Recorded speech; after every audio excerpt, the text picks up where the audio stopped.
Hello viewers, आप कैसे हैं। सनाई कैफ़े में आपका स्वागत है। मैं doctor Sudhir Srivastava, cataract and refractive surgeon, Sanai hospital Lucknow से। आज मैं अभी सर्जरी करके निकला और मैंने देखा कि काफ़ी लोगों के वीडियोस पड़े हैं, क्योंकि बहुत कन्फ्यूज़न है लोगों में।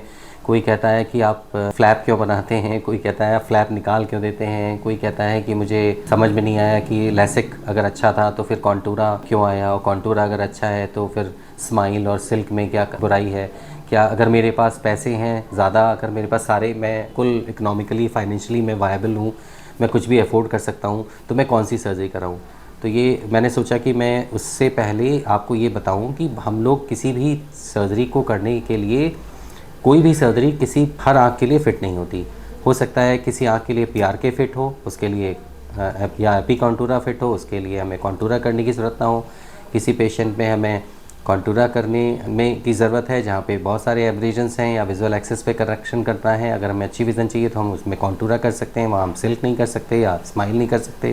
किसी पेशेंट में हमें स्माइल करने से फ़ायदा होगा तो बहुत, या हमें नंबर बहुत ज़्यादा हैं तो हमें ICL करने की ज़रूरत है, या अगर नंबर ज़्यादा हैं और एज ज़्यादा है तो वहाँ पे हम क्लियर लेंस एक्सट्रैक्शन करेंगे। तो बहुत सारी टेक्निक्स हैं और ये टेक्निक्स हम लोग बहुत सारे प्रोसीजर जब करते हैं तब पता लगती है। तो मैंने सोचा कि क्यों ना मैं एक आपको छोटा सा एक इंट्रोडक्शन दूं कि हमें क्या क्या टेस्ट करने पड़ते हैं हमें किसी पेशेंट को डिसाइड करने के लिए। ऑब्वियसली जब पेशेंट आएगा तो उसके हम लोग रिफ्रैक्शन करते हैं। रिफ्रैक्शन करने के लिए उसका चश्मे का नंबर चेक किया जाता है। नंबर चेक करने के लिए हम साइक्लोप्लेजिक रिफ्रैक्शन करते हैं, जिसमें ड्रॉप्स डाल के हम रेटिना भी चेक कर लेते हैं पेशेंट का, और उसके बाद फिर उसका साइक्लोप्लेजिक रिफ्रैक्शन करते हैं, क्योंकि हमें कोई भी जो करेक्शन करना है उसके लिए ये पता होना चाहिए कि उसका एग्जैक्ट नंबर क्या है, क्योंकि अगर नंबर ही ठीक नहीं होंगे तो हम गलत डाटा फीड करेंगे। तो चलिए मैं आज आपको रिव्यू कराता हूँ। आज मैं ले चलता हूँ उन इक्विपमेंट्स पे जहाँ पे हम लोग पेशेंट की टेस्टिंग्स करते हैं।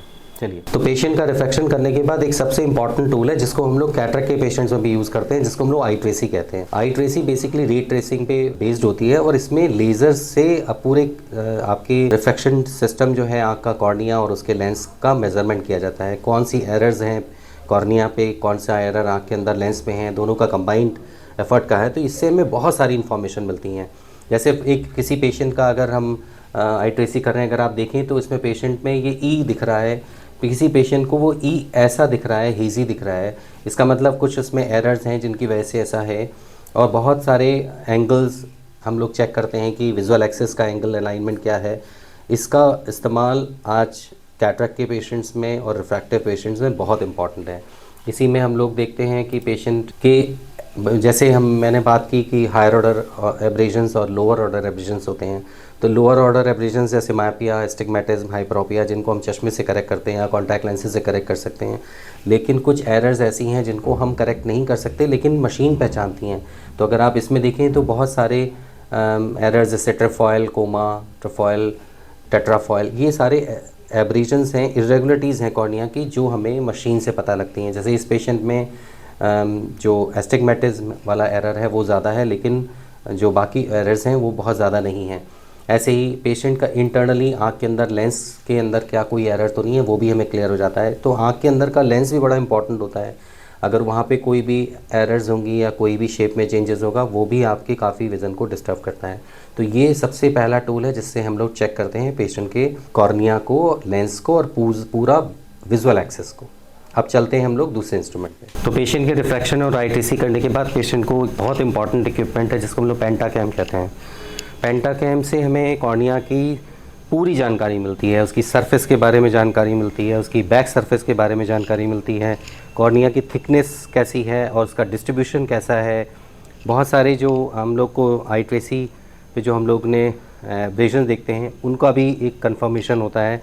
तो पेंटाकैम से हमें इतनी इन्फॉर्मेशन मिलती है कि हम कॉर्निया में कोई भी छोटी से छोटी रेगुलरिटीज़ को टाइम डिटेक्ट कर सकते हैं। और ये एक ऐसा टूल है जिससे कि जो पेशेंट्स में प्रॉब्लम फ्यूचर में हो सकती है उनमें हमें फ़िल्टर करने में आसानी मिलती है। तो हम लोग केवल टेस्टिंग करते हैं तो यही नहीं देखते कि किस पेशेंट में लैसिक होना है, किस पेशेंट में लैसिक नहीं होना है। ये बहुत इंपॉर्टेंट है, क्योंकि जिन पेशेंट में लैसिक अगर कर रहे हैं या कोई भी प्रोसीजर, रिफ्रैक्टिव प्रोसीजर कर रहे हैं, उनमें अगर कोई चीज़ मिस होगी तो फिर प्रॉब्लम हो सकती है। इसमें कॉर्निया की एंटी चैम्बर डेप्थ कितनी है, खासकर ICL में रिक्वायर्ड होता है कि आपका चैम्बर डेप्थ कितना है, क्या उसमें लेंस लग सकता है कि नहीं।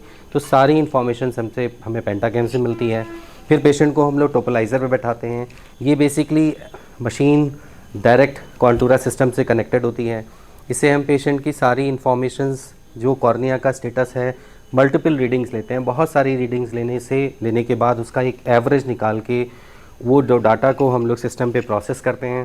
प्रोसेस करने के बाद डाटा को हम ट्रांसफ़र कर देते हैं मशीन में कि कॉर्निया की, पेशेंट की कॉर्निया में नंबर्स करेक्शन के साथ उसका विजुअल एक्सेस अलाइनमेंट, उसके साथ जो एब्रेजन्स हैं जिनको हम लोगों ने डबल क्रॉस किया, चेक किया, फिर यहाँ पे चेक किया, उनको करने के बाद उसका एक पूरा सिमुलेशन होता है, पूरी तैयारी होती है इस पर्टिकुलर आई के लिए, और वो डाटा मशीन के में ट्रांसफ़र हो जाता है और मशीन उसी हिसाब से लेज़र को डिलीवर करती है और कॉर्निया को करेक्ट करती है। हम लोग साथ में आयल मास्टर भी यूज़ करते हैं, क्योंकि आयल मास्टर भी बहुत सारी इन्फॉर्मेशन देता है।